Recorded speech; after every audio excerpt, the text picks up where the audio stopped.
He stood behind the heavy red curtain, unnoticed. Faded navy jumpsuit, scuffed work boots, a mop leaning quietly against the wall like a forgotten relic.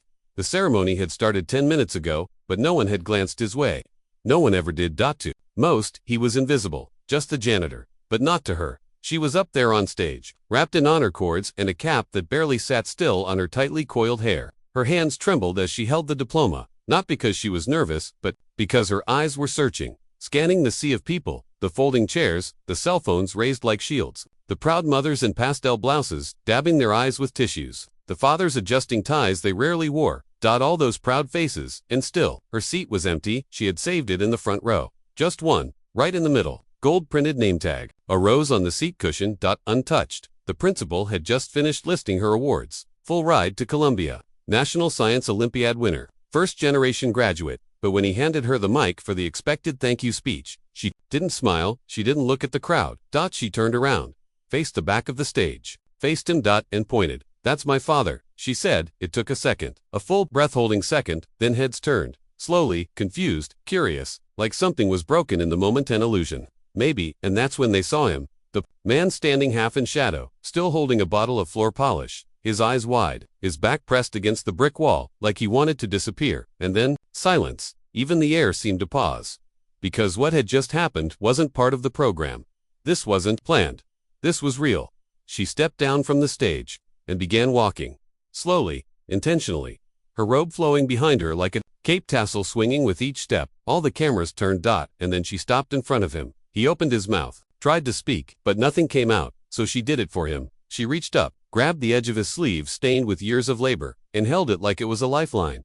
And then, in a voice clear and unshaking, she said again, louder this time, "That's my father." People looked around, unsure what to do. The principal stepped forward, hesitant. The audience whispered. Someone in the front row actually laughed, one of the board members, the kind who wore cufflinks with their initials. But she didn't flinch, didn't blink. She just raised her father's hand, rough, calloused, trembling, and held it high above their heads. And that's when the applause started. It didn't begin with the parents, it began with the students. One by one, they stood, gowns rustling, hands clapping, then the teachers, then the parents, until the whole auditorium was on its feet, and the janitor. The man no one noticed was the most honored guest in the room. But this story isn't about a standing ovation, it's about everything that led to that moment. So let me take you back to the beginning, to a quiet 2-bedroom apartment tucked behind a bus depot on the edge of the city. The kind of place you don't invite friends to. The kind of place where the wallpaper peels no matter how much glue you buy. She grew up there. Her name was Mariah. He called her Little Star. Because on the darkest nights, when the power would flicker and the fridge would buzz and their dinner was 2 boiled eggs and a slice of bread, she was the only light. He had left. Her mother had left when she was 2, disappeared into the kind of silence that never writes postcards. He never talked badly about her. Never said a word, just raised his daughter with quiet hands and tired bones. He cleaned floors so she could read. He walked 3 miles each way so she could keep her school shoes white, and every time she brought home a test with a gold star, he taped it to the wall above their tiny kitchen table like it was the Sistine Chapel. He worked 3 jobs: school janitor during the day, hotel dishwasher at night, warehouse inventory clerk on weekends. She only saw him at breakfast, and even then, he never looked tired, just proud. Always proud. He never talked about what he gave up. Engineering school, his degree from back home that no one here recognized.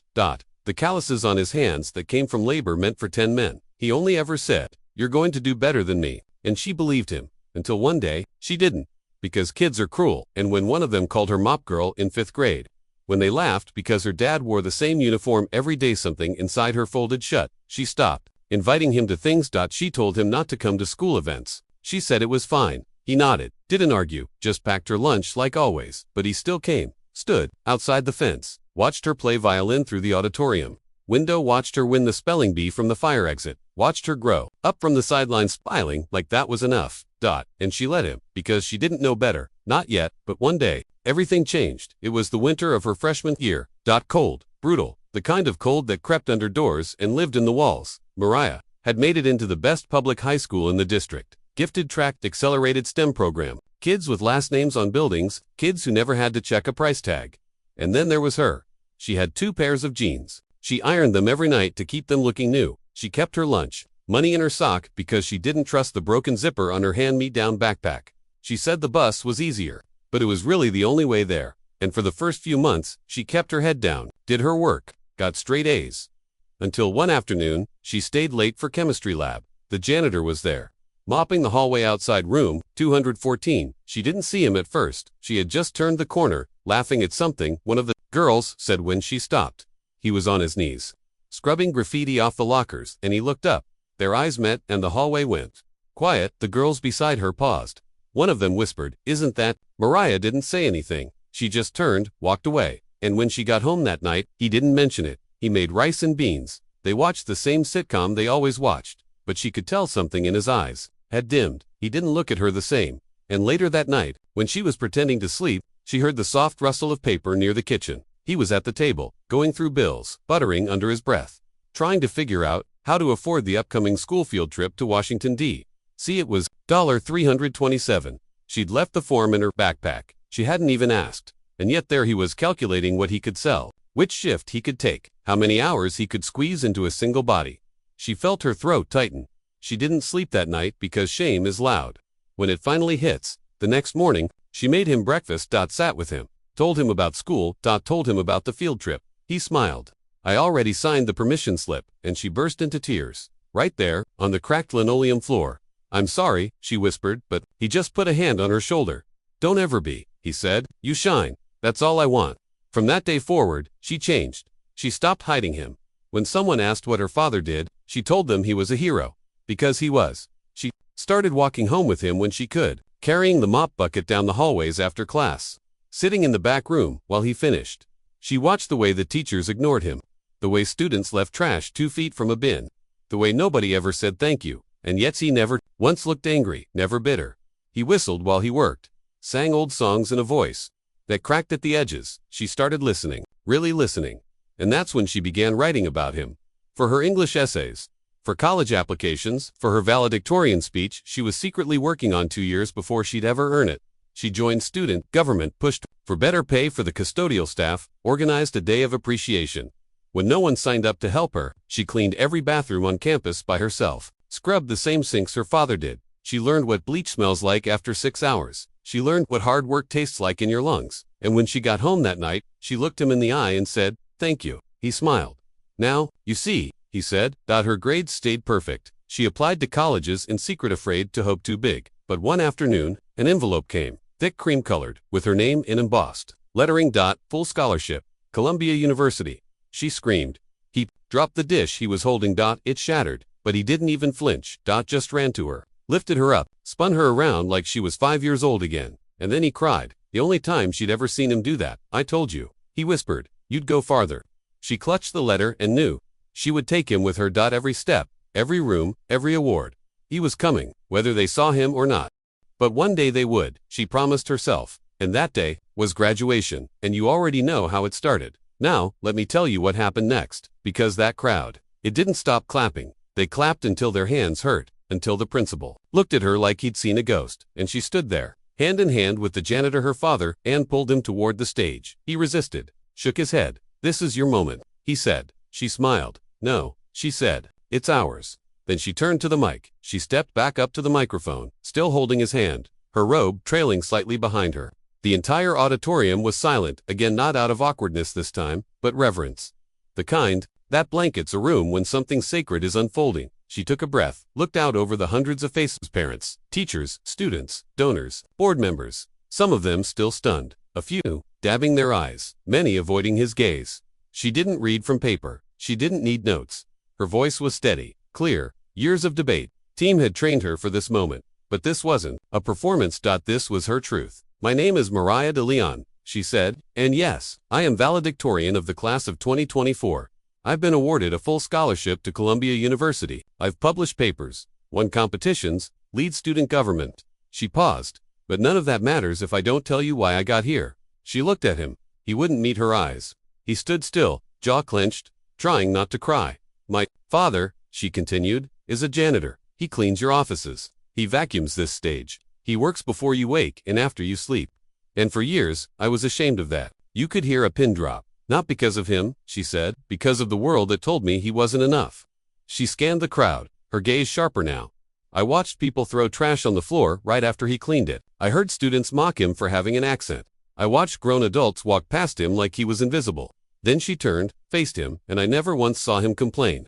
She placed a hand on his shoulder. My father taught me about gravity. When I was 6, by dropping a spoon into a cup of water. He taught me the phases of the moon while walking home from the bus stop. He gave up his dreams so I could chase mine. Then, louder now, tell me again how that makes him just a janitor. You could hear someone choke back a sob. Another sniff led. And then she did something no one expected. She stepped aside from the mic, pulled him forward, and handed it to him. He held it like it was fragile, like it might bite, but she gave him a nod. Don't have to, she whispered. He looked out at the audience, eyes scanning the rows of unfamiliar faces. For a moment, it seemed he would walk away. But then he spoke. I came here 23 years ago, he said softly, with an accent rich like warm coffee and worn leather. I was supposed to finish my engineering degree, but my wife left, and I had a little girl, so I worked. He glanced at her, smiled. I changed my dreams so she could keep hers. He paused. I clean, that is what I do. I clean so children have a safe school. I clean so my daughter has shoes, and books, and food. Then he straightened. I am not ashamed. The crowd erupted again, louder than before. A standing ovation, but this time, it was for both of them. For a daughter who refused to let her father be invisible, and for a father who never needed a title to be great. After the ceremony, people lined up to shake his hand. The same people who'd never said hello before. The school board offered to name a scholarship after him. A local newspaper ran the headline. Janitor's daughter stuns graduation with truth speech. But he didn't care about any of that. Later that night, back at their apartment, he was taking off his boots when she brought him something. A small wooden box. Inside was the Columbia acceptance letter, folded and framed, and underneath it, a note. Handwritten. It said, "You got me here." He looked at her. Speechless, she wrapped her arms around him, and for the first time in years, they both cried at the same time. The next morning, things felt different, not because the world had magically changed, but because Mariah had shifted something permanent. At school, people started seeing him, not glancing. Seeing.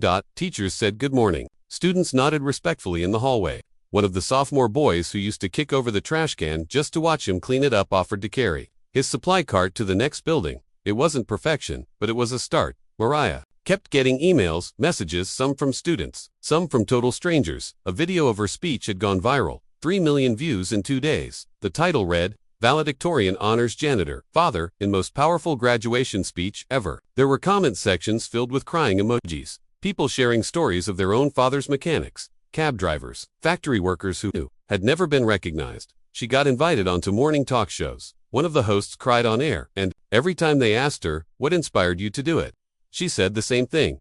I didn't do anything heroic. I just told the truth. Her father didn't care for the attention, but he noticed the change. When he went to work that Monday, a bouquet of flowers sat on his janitor cart. No card, just a single post-it. Note.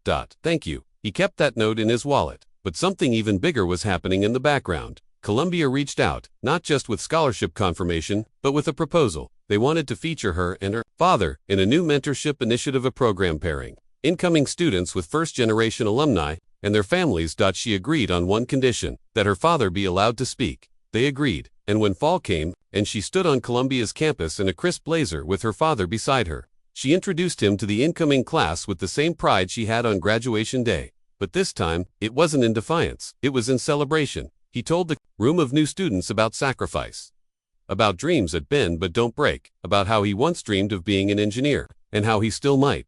After the event, a professor approached him. They shook hands. The professor said, "You know, if you're ever interested, we have a community course on engineering mathematics. Open enrollment, no age limit." He didn't say yes, not right away. But 3 weeks later, he enrolled. And every Tuesday and Thursday night, while Mariah studied political science, her father sat in the back of a classroom with a notebook in hand, relearning the math he once mastered. He was the oldest student by far, but he never missed a class. But Mariah would bring him coffee on break. Sometimes they'd sit together in the library, both reading, both learning, both chasing the futures they'd once thought impossible. That year changed them, not because of fame, not because of attention, but because, for the first time in a long time, they were living for themselves. Together. Her grades stayed strong. His confidence bloomed. She began writing more essays, op-ed stories.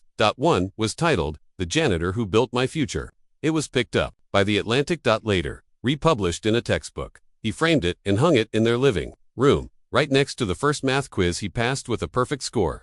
He didn't get a degree. Not yet, but he got something else. Recognition. Dignity, the knowledge that he was no longer invisible. And for him, that was enough, at least, until something unexpected happened during her sophomore year. A package arrived. No. Return address.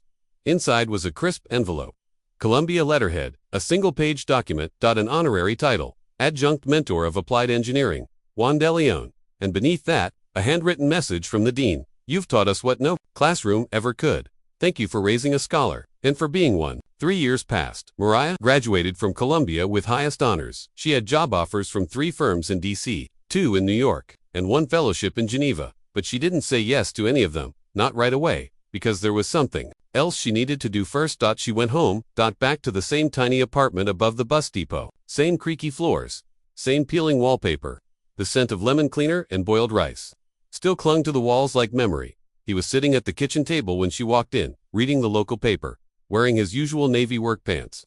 The same mug of coffee he'd used since she was 5. He looked up, smiled, but it wasn't surprise, it was peace, like he already knew she'd come back.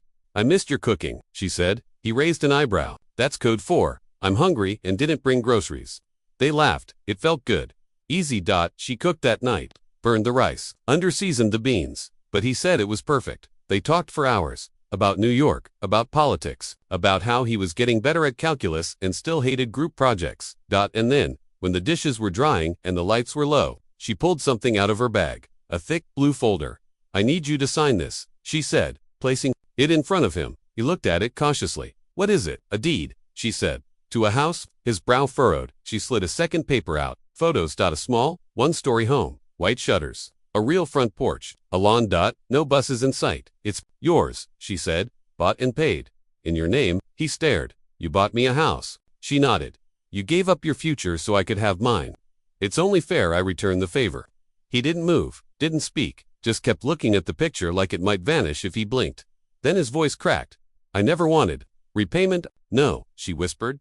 That's why you deserve it. His hands trembled as he signed, and when she handed him the keys, she saw something shift in his face, something deep, like a man unburdened. He didn't cry, but she did. The next week, they'd been moved in together, just for a while, she said, until he was settled.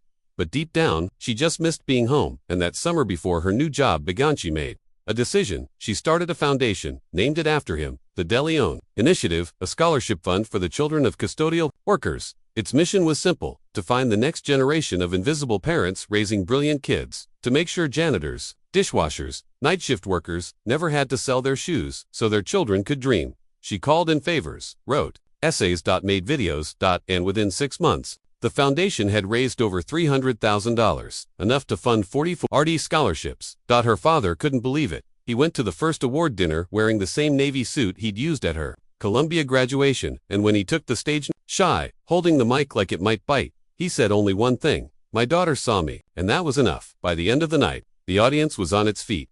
One of the donors, a tech executive, who had grown up with a single mom, doubled their pledge. The initiative kept growing. So did Mariah. She took the job at the international policy firm in D.C., but she flew home once a month. They talked every night. No longer just father and daughter, now partners in building something bigger. And though the world saw her as a rising star, young, brilliant, poised, it was what they didn't see that mattered most. That every morning, before her first meeting, she'd text him a picture of her coffee mug, a line from their favorite sitcom, a simple "Good morning, Dad," because it had always been about him, and it always would be. It was nearly 10 years after that graduation stage moment. Mariah was 31 now, married, no kids yet, but maybe soon. Her face had been on the cover of Forbes, 30 under 30. She'd spoken at the United Nations. The De Leon Initiative had crossed over $10 million in scholarship awards. And yet, every Saturday morning, she still called the same number. He never missed a call. But this time, he didn't answer. At first, she brushed it off. He might be napping, or out walking. But something inside her shifted. A tremor in the gut that only daughters know. She called again, no answer. 30 minutes later, she was in her car, speeding back to the old house with the white shutters and the real porch swing. She found him there, slumped on the kitchen floor, still breathing, barely. Stroke, massive, everything blurred after that.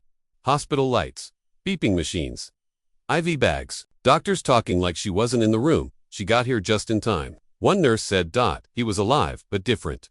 Speech came slowly. Movements slower. He could no longer mop, no longer walk the halls of the school. Couldn't even write his name without trembling. And for a few weeks he withdrew, wouldn't look her in the eye. Refused visitors. She knew what it was. Shame. The same shame he'd spent his life protecting her from. One night she sat beside him, held his hand, watched the machines flicker. I'm still your little star. she whispered. His lip trembled. Tears streamed sideways down his cheek, and from that moment on, she made him a promise. You carried me all my life, she said. Now I carry you. She moved him into her home, converted the guest room into a space full of light and books and gentle warmth, hired a speech therapist. Read to him every night, played old songs he used to hum in the janitor closet, and slowly, his spirit returned. He started laughing again, quietly, but real. On his 70th birthday, she invited a few friends over, former students. Some were doctors now, lawyers, a firefighter, one woman who had won a Pulitzer. Each one had received a scholarship from the De Leon Initiative. Each one said the same thing: none of this would have happened without you, Mr. De Leon. He didn't speak much, but he listened. And when it was just the two of them, that night, candles low, cake half-eaten, he whispered something he hadn't said in years. I'm proud of you. She knelt beside him, put her head on his knee. No, Dad, she said softly, I'm proud of us. A year later, he passed. Peacefully. No pain. Just one deep breath, and then stillness. She held his hand the whole time. No cameras, no speeches, just love. At his funeral, hundreds showed up. Teachers, students, school board members, old co-workers from the hotel, people he'd helped quietly and never told her about. And standing beside his casket, she did what he never asked her to do. She told his story, the full one, not just the janitor part, but the father, the immigrant, the man who gave the world to his daughter without asking for anything in return. And when it was over, she stood one last time at the podium, raised her hand toward the sky, and said, he was never just a janitor. And the world finally agreed.